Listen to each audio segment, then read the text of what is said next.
Go ahead. I'll move on then to capital planning. And so this is where you're then, as a board, likely with your property manager, you would be kind of discussing, all right, what are, based on this information, not so much based on the shortfalls or anything, but based on kind of the capital projects that are coming up, which this goes all the way back to when the reserve fund study was written and then runs forward. Are we good with these capital projects and are we going to proceed with them? And so we're in 2025 now. And so we'll just scroll down, kind of looking at what's in 2025. Well, there's a $735,000 budget for caulking in 2025 and 2026. Do we really need that caulking this year? Is that critical? Do we want to do that? Do we want to split it into 2 years, or do we want to do it all in a single year? That's the discussion you would have. If you want to adjust it, just say, look, we don't have budget for it this year, and we haven't gone out and gotten bids for the contractors to do the caulking, so we're going to adjust that. And so you click into it, and right here, you've got your budgets in 2025 and 2026, and we're going to defer that 2 years. So you just click it once, click it twice, and now those budgets are in 2027 and 2028, and they've been adjusted for inflation automatically. So it costs more in these years than it would have if you did it in these years, BC,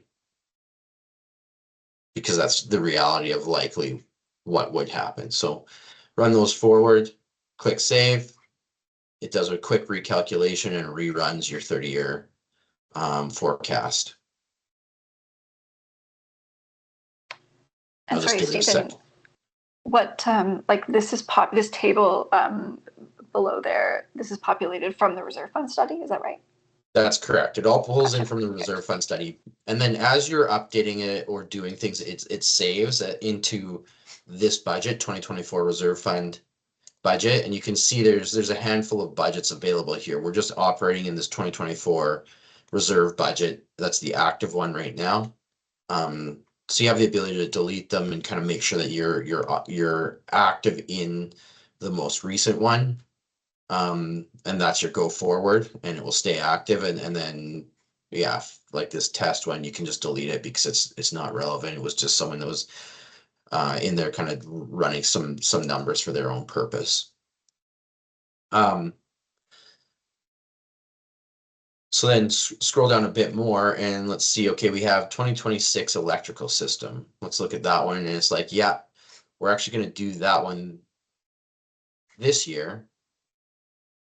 And so we're going to enter that one to 0 and just save it as 0. We're going to enter it in 2025. And we went out and we got a few quotes for this electrical system maintenance or upgrade, whatever was required.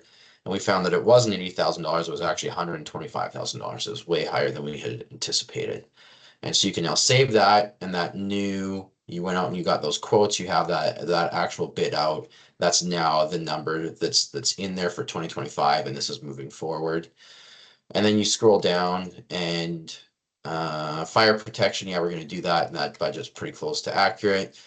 But our flooring is super bad right now, and we want to do some work on it right away. We're still going to keep this budget in 2028. We're just going to do some small repair. We had a budget and it showed up as $25,000. And so you just add a new budget there. Again, it reruns.